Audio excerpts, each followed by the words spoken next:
అంతరిక్షం, గెలాక్సీలు, ఉల్కలు, గ్రహాలు ఇవి ఎలా ఏర్పడ్డాయో తెలుసుకునేందుకు చాలా మంది ఆసక్తి చూపిస్తారు.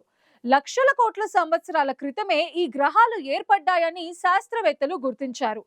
అయితే వాటి ఆకారం, నిర్మాణం, భౌగోళిక లక్షణాలు ఎలా వచ్చాయనే దానిపై ఎప్పటి నుండో పరిశోధనలు నిర్వహిస్తూనే ఉన్నారు.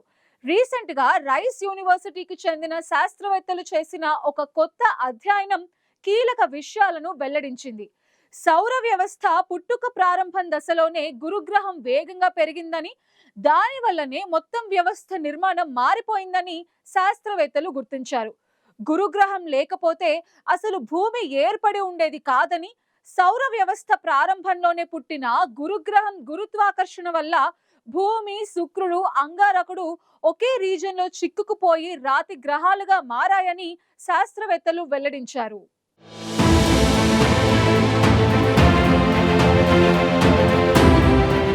సైన్స్ అడ్వాన్సెస్ పత్రికలో ప్రచురితమైన 2 సంచలనాత్మక అధ్యయనాలు అంతరిక్షం, గ్రహాలకు సంబంధించి కీలక విషయాలను వెల్లడించాయి.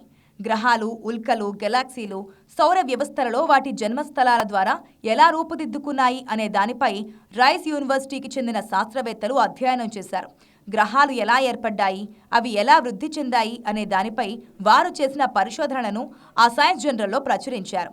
ఈ అధ్యయనాలు ఖగోళ శాస్త్రంలో సంచలనంగా పరిగణించబడుతున్నాయి. ఇవి భవిష్యత్ అంతరిక్ష పరిశోధనలకు కీలకంగా మారుతోంది.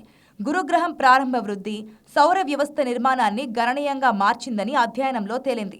సౌర వ్యవస్థలోనే అతిపెద్ద గ్రహమైన ఈ గురుగ్రహం భారీ గురుత్వాకర్షణ శక్తి సౌర వ్యవస్థ ప్రారంభ దశలలో గ్రహాల ఏర్పాటును ప్రభావితం చేసింది. ఈ పరిశోధన సైన్స్ అడ్వాన్సెస్ జర్నల్లో ప్రచురితమైంది. ఇది దశాబ్దాలుగా ఉన్న ఉల్కల ఏర్పాటు రహస్యాన్ని పరిష్కరించింది. ఈ పరిశోధనలతో ఉల్కలు ఎలా ఏర్పడ్డాయి, అవి సౌర వ్యవస్థ యొక్క ఏ దశలో జన్మించాయి వంటి అనేక ప్రశ్నలకు సమాధానం దొరికింది. గురుగ్రహం యొక్క భారీ గురుత్వాకర్షణ శక్తి కాస్మిక్ ట్రాఫిక్ జామ్లు సృష్టించిందని పరిశోధకులు గుర్తించారు.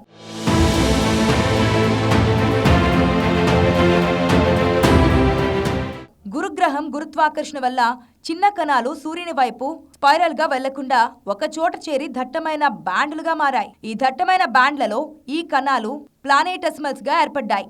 ఇవి గ్రహాల ఏర్పాటుకు పునాదిగా పనిచేస్తాయని అధ్యయనం వెల్లడించింది. ఇవి చిన్న రాతి శిలల నుంచి గ్రహాల వరకు వృద్ధి చెందుతాయి.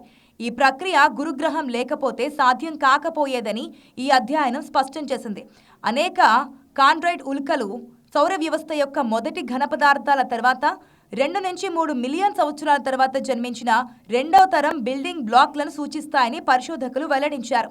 ఈ కాండ్రైట్ ఉల్కలు సౌర వ్యవస్థ ప్రారంభ దశలలో ఏర్పడిన రాతి శిలలు. ఇవి గ్రహాల ఏర్పాటు గురించిన సమాచారాన్ని భద్రతపరుస్తాయి. ఈ 2వ తరం బిల్డింగ్ బ్లాక్లు మొదటి ఘన పదార్థాల తర్వాత కొంత ఆలస్యంగా ఏర్పడినవి.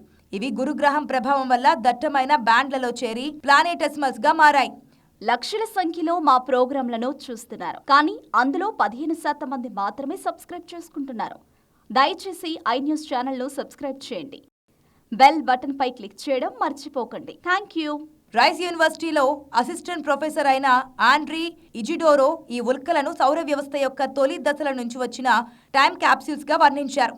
ఈ ఉల్కలు సౌర వ్యవస్థ 4.5 బిలియన్ సంవత్సరాల చరిత్రను భద్రపరిచే సమాచార నిధులు అని, ఇవి శాస్త్రవేత్తలకు గ్రహాల ఏర్పాటు నుంచి అర్థం చేసుకోవడానికి సహాయపడతాయని తెలిపారు.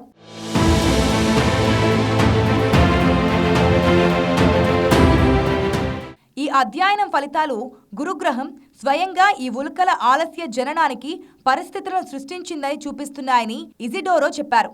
ఇక ఈ అధ్యయనం భూమి, శుక్రుడు, అంగారకుడు సూర్యుడి నుంచి ఒక ఖగోళ యూనిట్ దూరంలో ఎందుకు సమూహంగా ఉన్నాయో కూడా వివరించింది. సూర్యుడి నుంచి భూమి దూరం సుమారు 150 మిలియన్ కిలోమీటర్లు. ఇది భూమి, శుక్రుడు, అంగారకుడు ఉన్న టెరెస్ట్రియల్ రీజియన్ను సూచిస్తోంది.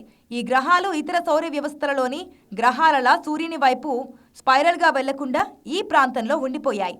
దీనికి కారణం గురుగ్రహం యొక్క గురుత్వాకర్షణ అని అధ్యయనం చెబుతోంది.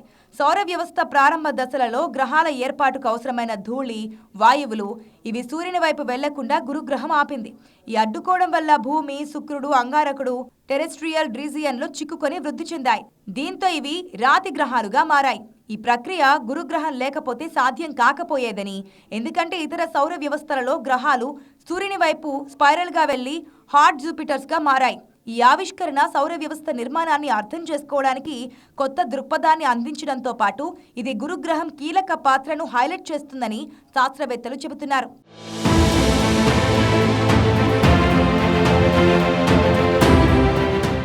గురుగ్రహం లేకపోతే భూమి, శుక్రుడు, అంగారకుడు సూర్యుని దగ్గరకు వెళ్లి ఉండేవి, లేదా అవి ఏర్పడకపోయేవి. ఇది సౌర వ్యవస్థ యొక్క నిర్మాణాన్ని పూర్తిగా మార్చేది. ఈ పరిశోధన సౌర వ్యవస్థ ప్రారంభ దశలలో గురుగ్రహం ఒక స్థిరీకరణ శక్తిగా పనిచేసిందని వెల్లడించింది. ఇది భూమి వంటి గ్రహాలు జీవం కోసం అనుకూలమైన ప్రాంతంలో ఏర్పడడానికి సహాయపడింది. ఈ ఆవిష్కరణలు శాస్త్రవేత్తలకు సౌర వ్యవస్థ చరిత్రను మరింత లోతుగా అర్థం చేసుకోవడానికి, ఇతర సౌర వ్యవస్థలలో గ్రహాల ఏర్పాటును అధ్యయనం చేయడానికి మార్గం సుగమం చేస్తాయి. ఈ పరిశోధన భవిష్యత్ అంతరిక్ష మిషన్లకు దిశానిర్దేశం చేస్తోంది. ఇక మరొక అధ్యయనం ప్రకారం ఒక గెలాక్సీలో గ్రహం ఎక్కడ పుట్టిందన్న దాని రసాయన నిర్మాణంను నిర్ణయిస్తుందని తెలిసింది. మిల్కీవే గెలాక్సీలోని వివిధ ప్రాంతాల్లో పుట్టిన గ్రహాలు తమ హోస్ట్ నక్షత్రాల మాగ్నీషియం, ఇనుము నిష్పత్తిని అనుసరించి వేరువేరు సాంద్రతలను చూపుతున్నాయి. గెలాక్సీ యొక్క థిన్ డిస్క్ ప్రాంతంలో పుట్టిన గ్రహాలకు ఇనుము ఎక్కువగా ఉండే కోర్లు ఉంటాయి. థిక్ డిస్క్ ప్రాంతాల్లో పుట్టిన గ్రహాలు సిలికేట్ పదార్థాలతో నిండి ఉంటాయి. ఒక గ్రహం రసాయన నిర్మాణం దాని గెలాక్సీలోని పుట్టుక ప్రదేశంపై ఆధారపడి ఉంటుందని ఈ పరిశోధనకు నేతృత్వం వహించిన ఐడా బిహ్మడ్ తెలిపారు. ఈ గెలాక్సీ రసాయన పరిణామం గ్రహాల లక్షణాలను నిర్ణయిస్తుందని ఈ అధ్యయనం స్పష్టం చేసింది. మొత్తంగా ఈ అధ్యయనాలు గురుగ్రహం భూమి కక్షను, ఉల్కల ఏర్పాటును రూపొందించడంలో కీలక పాత్ర పోషించిందని, సౌర వ్యవస్థ యొక్క నిర్మాణాన్ని స్థిరపరిచిందని చూపిస్తోంది.